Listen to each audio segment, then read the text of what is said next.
Long term கோலை எப்படி set பண்ணுறது அப்படின்றத நம்ம பார்க்கணும் ஃபஸ்ட்டு.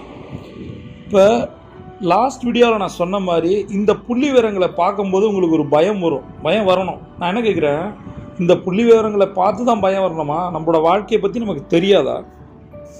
ஃபஸ்ட்டு நீங்கள் ஒரு விஷயத்தை கற்றுக்கணும். 90% மனிதர்கள் இலக்குகளை நிர்ணயிக்கிறதில்ல. அந்த நிர்ணயித்த 90% மனிதர்களில் 90% மனிதர்கள் அதை அச்சீவ் பண்ணுறதில்லை. அப்போ உங்களுக்கு என்ன தெரிய வருது?